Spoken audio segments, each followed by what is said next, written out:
The rain had been falling since morning, the kind that felt like the sky was weeping for something only it understood. On the edge of town, where the cracked pavements met the last row of rusted mailboxes, stood a small, worn-down house with paint peeling off like old memories. Inside, a man in his early 40s sat by the window, clutching a half-empty coffee mug, staring at two little girls in oversized school sweaters, struggling to fix their braided hair in a mirror that was missing one corner. Their laughter was soft but warm, and in that sound, he found everything worth living for. If you're watching this story right now, take a moment to like, comment, and subscribe to Soul Spark. Because sometimes, stories like this remind us that hope can grow in the most broken places. James Miller was not supposed to be a single dad. He was once a construction foreman, with a wife named Claire and twin daughters, Lily and Grace. They were the kind of family that could make a Sunday morning feel like heaven. Pancakes, messy hair, and music echoing through the kitchen. Claire loved to sing, and the twins loved to copy her, their little voices rising like sunlight breaking through curtains. But when cancer took Claire away 3 years ago, the music died in that house. James did what he could. He took extra shifts, patched up shoes with tape, and tried to smile even when the bills stacked up higher than his hope. The twins were only 8 when she passed, and though they were too young to understand death, they understood silence. They stopped singing, they stopped smiling much too. And James, he started talking to her picture at night, whispering apologies for not being enough. By the time Lily and Grace turned 11, life had only grown harder. James lost his job when the company downsized, and the only work he could find was fixing fences and mowing lawns. They often went to bed with empty stomachs, pretending they weren't hungry. But the one thing they never lost was each other. Their school, Maplewood Elementary, wasn't kind to children who wore thrift store clothes and carried lunch in reused paper bags. Kids whispered about them, called them the Ragdoll Twins, and teachers mostly ignored them. But one teacher, Mrs. Hargrove, saw something else. She was in charge of the annual school talent show, and when she heard Lily humming softly while waiting in the hallway one day, she stopped in her tracks. There was something pure and haunting in that voice, like a melody that had been waiting years to be heard. "Lily, sweetheart," she said gently, "would you and your sister like to sing in the talent show?" Lily froze. Grace's eyes went wide. The thought terrified them both. They hadn't sung in public since their mother's funeral, where their trembling voices broke halfway through a lullaby she used to sing to them. They told Mrs. Hargrove they'd think about it, but by the time they walked home that afternoon, their decision was already made. They wouldn't do it. That evening, when James came home covered in sawdust and sweat, he found his daughters sitting on the floor, staring at an old photograph of Claire holding a guitar. "Dade," Lily asked softly, "did Mom really love singing that much?" James smiled sadly. "It was her soul," he said. "She believed music could heal anything." There was silence. Then Grace whispered, "We were asked to sing at school." He looked at them both, his tired eyes softening. "Then sing," he said. "For her." The twins exchanged a nervous glance. "But what if they laugh at us?" James reached out, placing his rough, calloused hands over theirs. "Let them laugh," he said. "You're not singing for them, you're singing for your mom, and for yourselves." The next day they signed up for the show. Word spread fast. The Ragdoll Twins were going to sing. Some kids snickered in the hallways, saying they'd probably croak like frogs. Even a few teachers chuckled quietly. The show wasn't until Friday, but the humiliation had already begun. That night, James brought home an old guitar he'd found at a pawn shop for $10.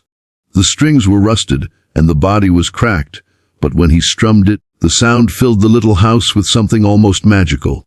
The twins practiced every night after that.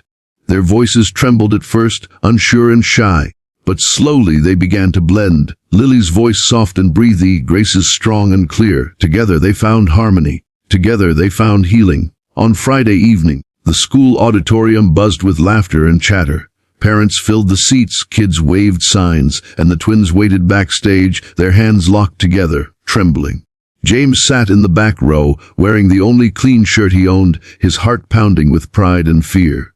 He knew the kids had been cruel to them. He knew his daughters were fragile. But he also knew what they carried inside, a piece of their mother's soul. When it was finally their turn, a few boys in the audience whispered and laughed. "This is going to be good," One of them said mockingly. The lights dimmed. The stage curtain lifted. The twins stepped forward, small and nervous, their identical brown eyes searching for their dad in the crowd. He gave them a thumbs up, and in that moment, their fear melted into courage. Grace strummed the first chord on the old guitar. It buzzed slightly off tune, but it didn't matter. Lily began to sing, a trembling, almost whisper-like voice at first. Then Grace joined her and something happened. The room went still. The laughter stopped. Their voices rose and intertwined like two fragile wings learning to fly again. They sang, "You Are My Sunshine," the song their mother used to hum while cooking breakfast. But by the second verse, the melody shifted into a harmony so heartbreakingly beautiful that it didn't sound like a children's song anymore. It sounded like a prayer. Every word carried the weight of their loss, the ache of growing up too soon, and the hope that somehow love never really dies. The audience fell silent. Teachers stared. Even the kids who had mocked them earlier now sat motionless, eyes wide, as if the sound itself had reached inside and held their hearts still. When the song ended, there was a moment of silence, pure, stunned silence. Then the room erupted into applause.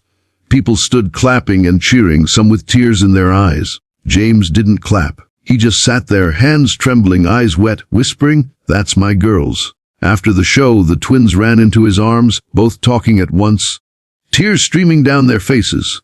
"Dad, they liked us," Lily cried. "They really liked us." He held them tight. "No," he said softly. "They heard you." Over the next few days, everything changed. The school couldn't stop talking about the performance. Mrs. Hargrove uploaded a video of their song to the school's website, and within a week, it went viral. People from around the world commented, saying the twins' voices made them cry, made them believe in hope again. Local radio stations played their clip, and even a small town reporter showed up at their door for an interview. James was offered a job fixing up the old community center after someone recognized him from the story. The same kids who once laughed at the twins now asked for their autographs. But fame wasn't what mattered to them. It was the way singing made them feel close to their mom again. They began performing at small events, always ending their set with her favorite song. If you've been touched by this story so far, don't forget to subscribe to Soul Spark, hit that like button, and share it with someone who needs to believe that light can still shine in the darkest places. One night, months later, James sat outside under the stars with Lily and Grace beside him. The guitar rested on his knee, and the air was filled with crickets and the soft hum of peace. "You know," he said quietly, "your mom used to say music isn't about being heard, it's about being felt." Grace looked up. "Do you think she heard us that night?" James smiled, tears glimmering in his eyes. "I think she sang with you." They sat there for a long while, watching the stars flicker like notes on a silent sky, the kind of silence that isn't empty, but full. And somewhere in that silence, the echoes of a mother's song, a father's love, and two brave little girls carried on, reminding the world that even when life breaks you down, love can still make you sing. Because sometimes, the most beautiful music comes from the people who've known the deepest silence.